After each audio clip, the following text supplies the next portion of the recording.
Hope. It's different things to different people, especially when it comes to a missing person case.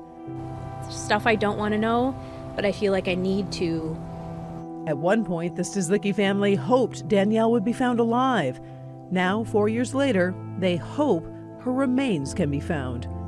We want her found because we want to have a place for her.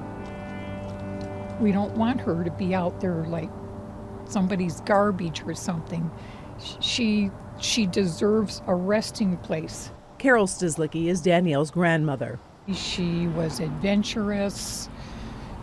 She just had this spirit of love of life, always wanted to do the right thing by people. She was probably kind to a fault.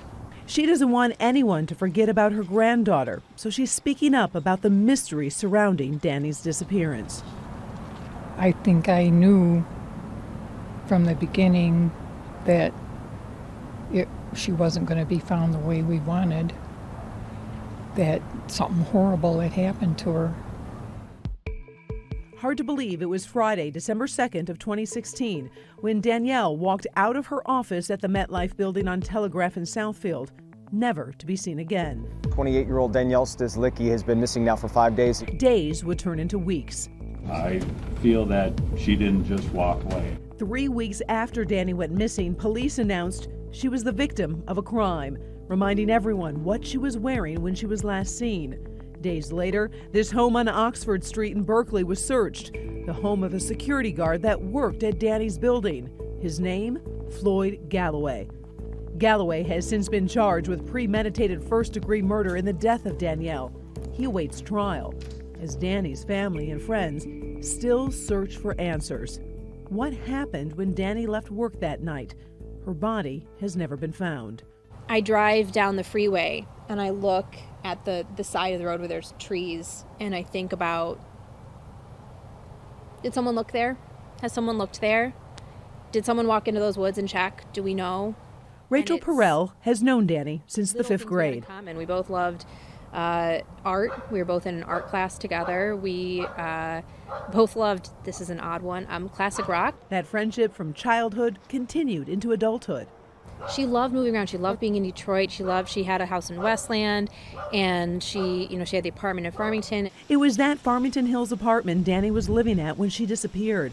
Her muddy SUV parked 8 feet away from her door. That car and its contents inside holding valuable clues to this mystery. I don't want to get too much into detail for the trial, but there were aspects of the car that were very concerning to us. As Floyd Galloway waits for his trial in Danny's death, family and friends are learning more about the case against him. I was surprised watching the hearings of some of the evidence that the police had that they kept so quiet. I audibly gasped a couple of times in sadness, but in excitement that good. They have more than they were letting on. Do you live your life differently because of what happened to Danny? Yes and no. Yeah, it makes you more concerned as like a person walking through a parking lot.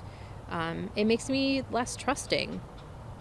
She was so trusting, and it's part of what made her.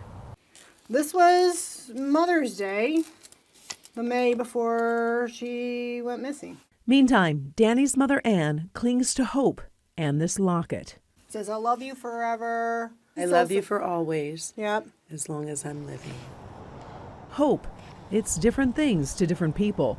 For Danny's friends and family, The longer this drags out, the more anxious I get. they hope 2021 will bring answers to a mystery that has baffled Metro Detroit for years. Karen Drew, Local 4 Defenders.